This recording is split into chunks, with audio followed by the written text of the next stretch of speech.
Welcome to Myrtle Beach Eats and Beyond, the show where a local foodie, that's me, attempts to parlay a passion for delicious eats into a useful video guide for other locals and tourists attempting to answer the age-old question, where should we eat in Myrtle Beach? Don't worry, I've got you covered. With me on this journey are my three progeny, that's them, who also love to experience new eating emporiums, raising them up right. We'll also be exploring fun, family-friendly activities and showing you the ins and outs, the do's and don'ts, the lowdowns and hoedowns of where to shop, play, stop, and stay. If you're lucky, I might even cook for you. And if that's not enough to convince you to subscribe, just know that once a week, I am completely wrecking my diet to bring you this content. Now, I'm not saying that you should feel guilty about that in any way, but I'm just saying you should subscribe. Thanks so much for joining us on this episode where we're hanging out at the Tavern. True to its name, the Tavern is a great place to meet with friends, hang out at the bar, and sip on some cocktails or have a nice cold brew.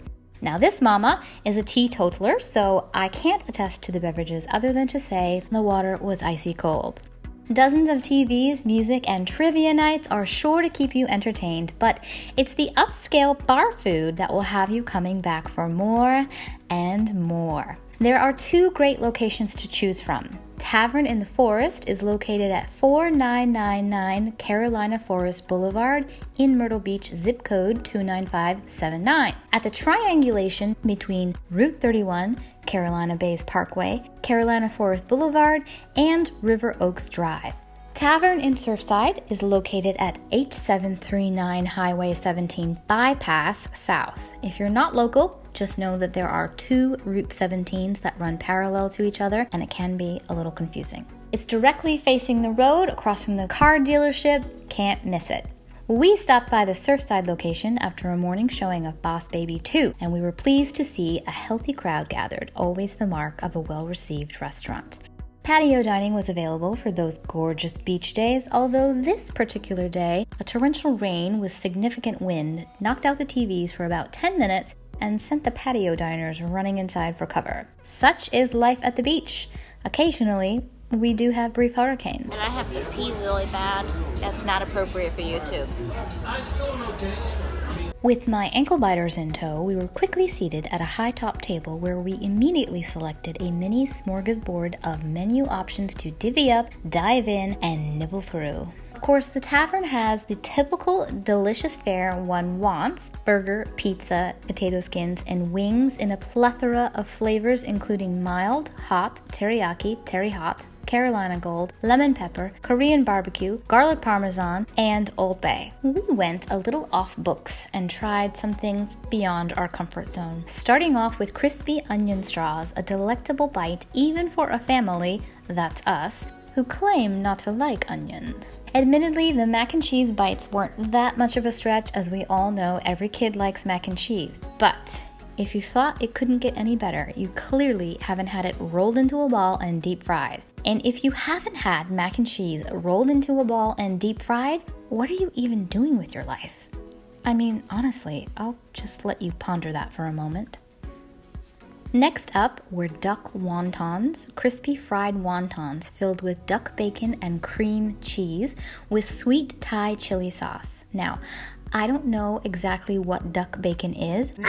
I don't really need to know. The duck wontons had a bit of a kick, which my littles didn't love as much as their mac and cheese, but that's okay. As a family, we are not huge burger eaters, mainly because we are choosy about the quality of meat we eat. But since we were at the Tavern and they have a mac and cheese burger, we definitely had to try it, and it definitely did not disappoint. Perfectly cooked, soft bread, creamy mac. What's not to love?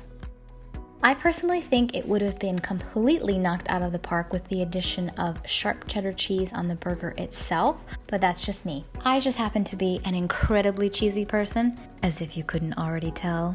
We are huge salad lovers, and we do consume leafy greens and veg several times a week, like the other 6 days we're not wrecking it for Myrtle Beach Eats. I am always on the lookout for the best, freshest, most flavorful salads I can find, so of course I had to try one out at the Tavern. It was a feast for the eyes and the palate. I might have cried a little when we got home and I realized I forgot my leftover salad on the table back at the restaurant. This was, of course, after getting down from the high top and mentally reminding myself not to forget the takeout container in the middle of the table. wrangling 3 children sometimes means little things fall through the cracks, like my leftovers. But hey, at least I didn't forget a kid, right? Now, this is a little unorthodox, but I'm just gonna say it because I don't care about being cool anymore. My favorite, out of everything we ordered, was the French onion soup. There, I said it.